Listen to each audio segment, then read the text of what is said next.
Ich bin ein Ringer. That's right, I am a wrestling, and this is my review of Bash in Berlin, WWE's big PLE that took place this past weekend in Berlin, Germany. It was the first major pay-per-view PLE, call it what you want, that took place in the country, and it was a big old deal. They talked later in the show about, ooh, it's the highest grossing arena show we've ever done in history. Yay, we charged the Germans so much. But in all seriousness, these international shows are always a blast to watch, largely because of the crowd involvement, because their chants and their energy are so different and so varied from what you get in the American crowds. They're starting to catch up, but really at this point they got nothing on the crowds internationally, in France, in London, in Germany here, as we saw this past weekend. So the show begins with a match for the Undisputed WWE Championship as Cody Rhodes defends against Kevin Owens. Will KO do the KO thing and get nasty and get dirty and exploit a weakness and, fight heel, essentially? I know a lot of people, myself included, thought that there's a perhaps chance that Kevin Owens can turn heel at some point in the course of this match or afterward. We're going to see what happens here. But first of all, the American Nightmare, beloved in Germany. Everyone's singing along with the theme and everything. He is still just universally beloved as Cody here. We get this big ovation from the crowd even before they touch. That was, I think, one of the coolest parts about this match for me.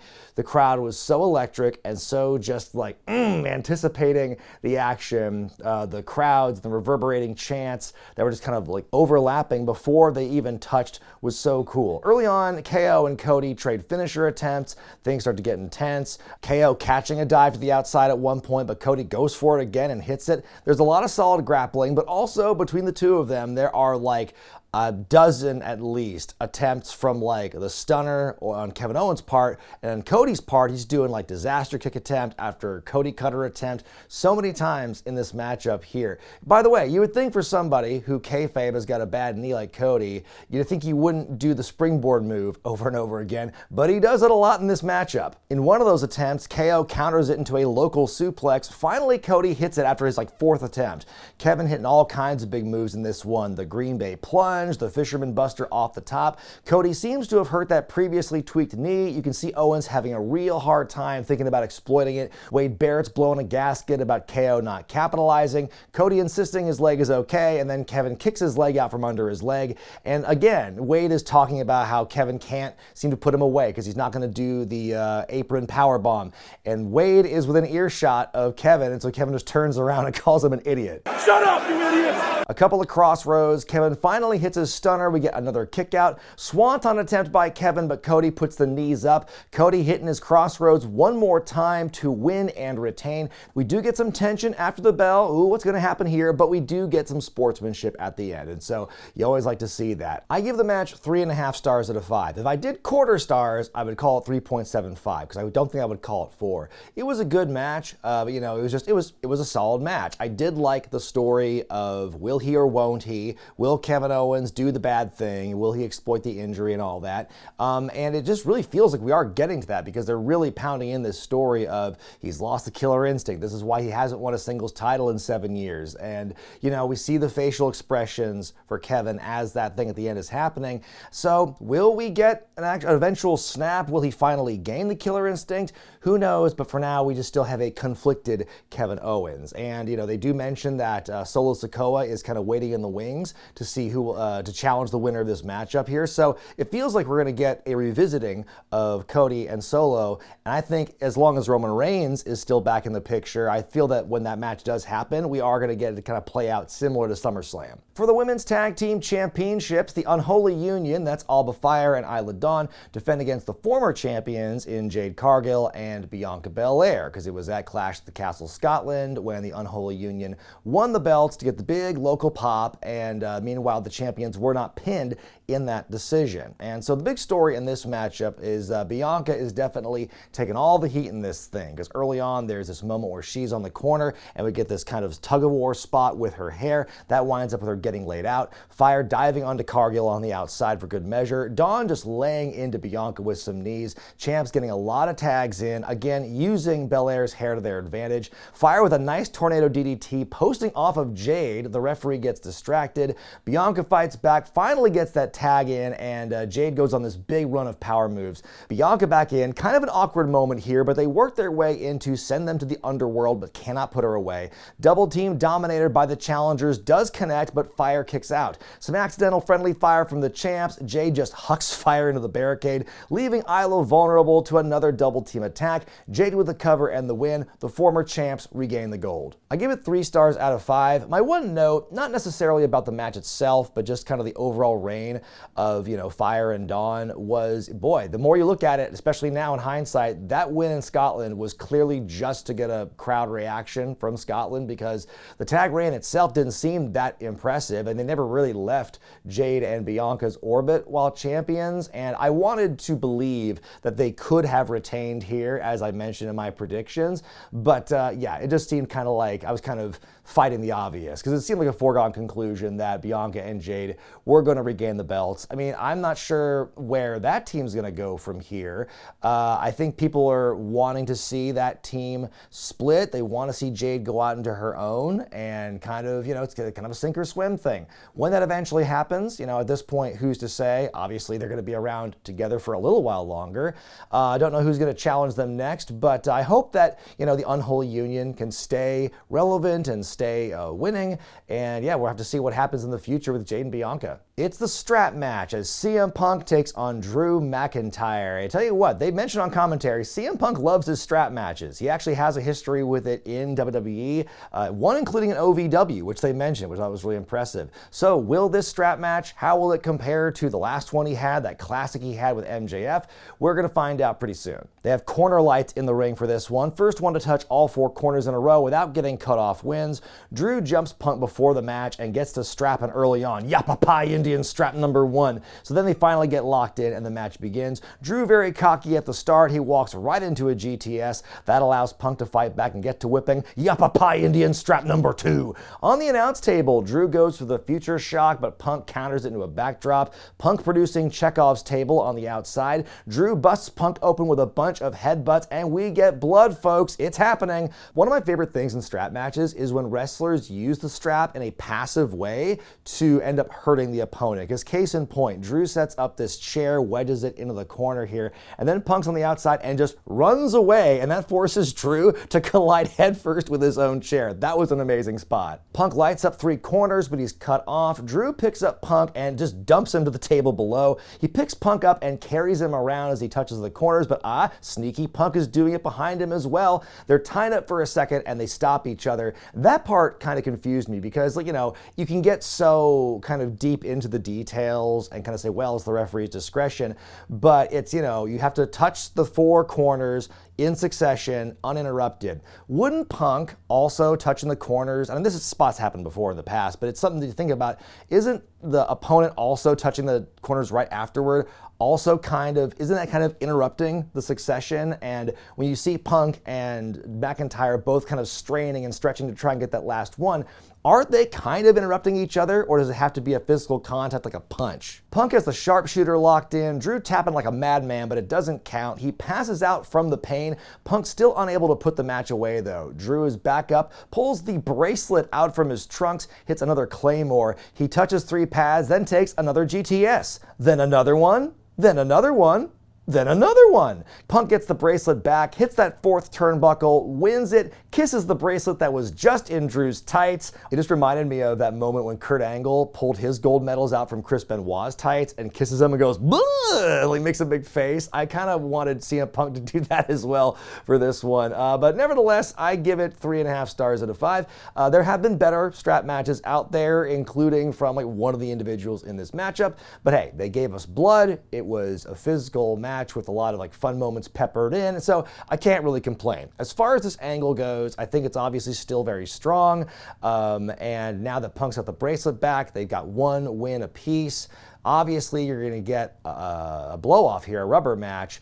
Where do you go from here? You had the regular match with Seth Rollins as the ref. You have a strap match here. So what's the next gimmick going to be, brother? I think that since the sharpshooter was such a pivotal point in this matchup, you saw Drew tapping out so much to it, makes me think we might get a submission match, but what do you think? Well, back at SummerSlam, we saw the implosion of one version, at least, of the Judgment Day. We saw, Rhea Ripley be betrayed by Dominik Mysterio, joining up with Liv Morgan. Morgan.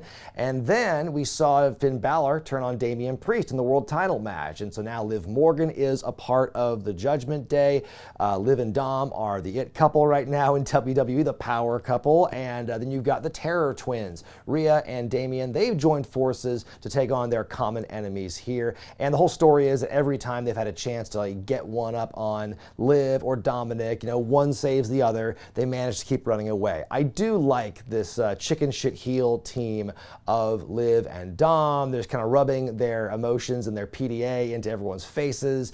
And Dom is such a natural, sleazy heel, and Liv in this version, this heel seductress thing she had going on, like being the person who helped break up the first version of the Judgment Day. It's a great combination. They've got a really fun chemistry, and I think this new incarnation of the Judgment Day, I don't mind it right now. Wade Barrett with the line of the night saying Dom has the greatest mustache since the days of Eli Cottonwood. Now that's a reference. And then almost right after that, there's this great line where Barrett's talking about what bad leadership, Damian and Rhea had. Saying, this is the consequences of the way your ill treatment of others.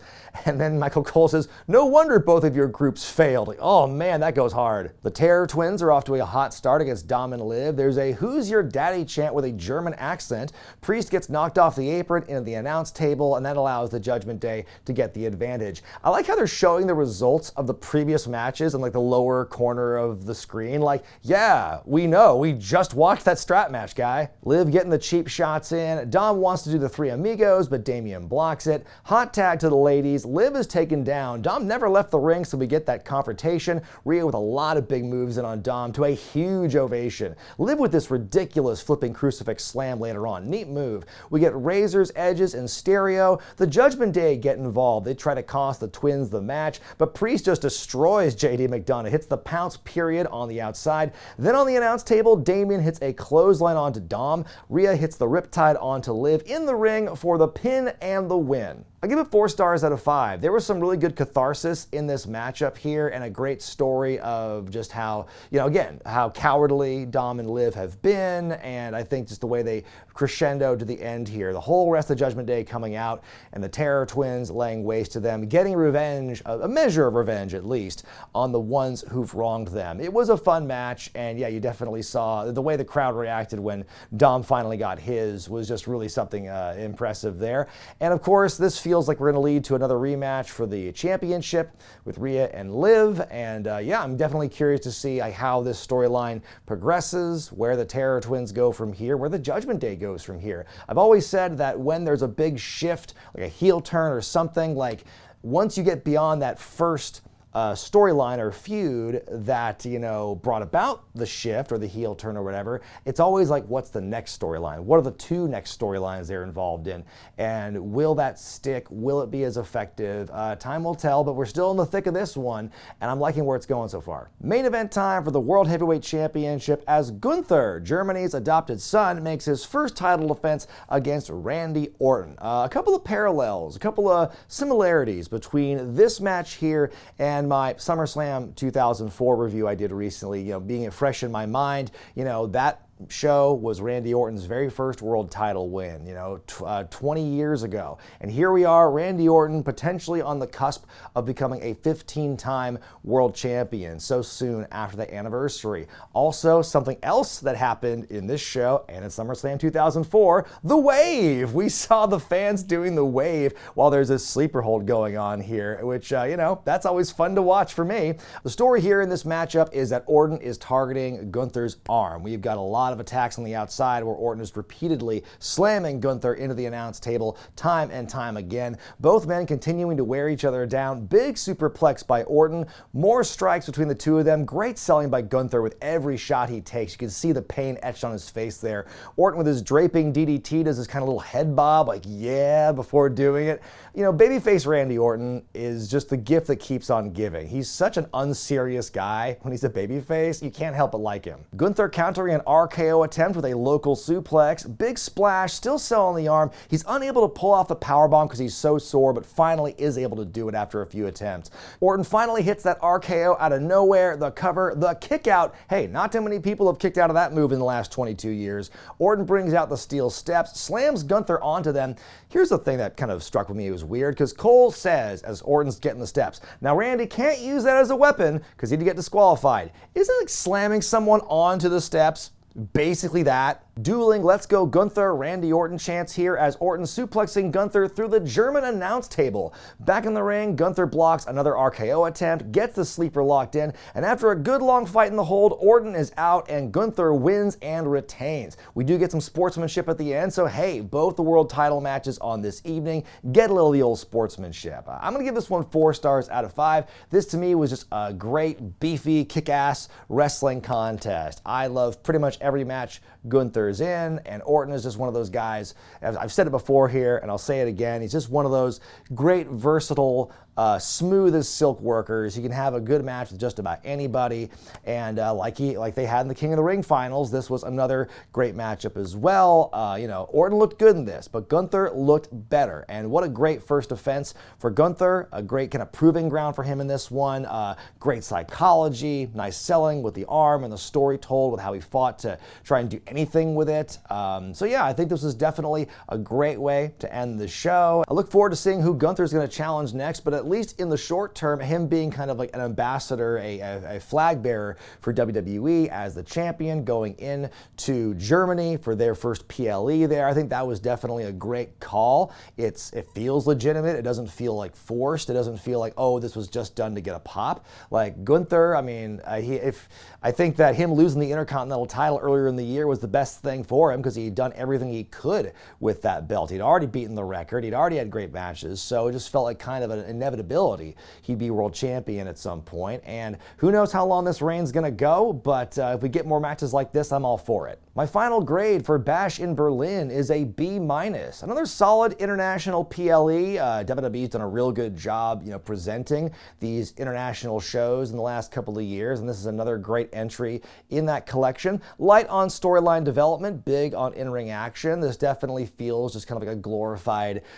spot show, essentially. The more I watch shows in this format they're doing now, where it's like fewer matches with a 3-hour runtime, I don't like it, because what you're doing is you're forcing all these matches to have like a lot of time. And yes, it's nice when wrestlers have a lot of time in matches. I'm not saying that they should be forced to wrestle short matches, but there should be a variety. Because when you have all these matches, and when each match is given like a whole half hour curtain to curtain, when you include the hype packages and the entrances and everything like that, that to me screams more of a work than anything. Because like, wow, isn't it interesting that all these matches are roughly the same length of time, and they all kind of have these similar kind of ebbs and flows and patterns in them, where you might not be able to detect that sort of thing if you had some shorter matches here and there. Just put a few more, maybe 2 more matches in there, 1 even, and then maybe just shorten the presentation for each segment down a little bit. But what did you think of the show? Let me know in the comments section below. Be sure to give the video a thumbs up if you like it, subscribe to the channel, hit that bell icon for all the notifications. And hey, stay tuned for this Wednesday evening on Chris Van Vliet's YouTube channel, because he's going to be hosting Black Label Pro's Crowning Glory event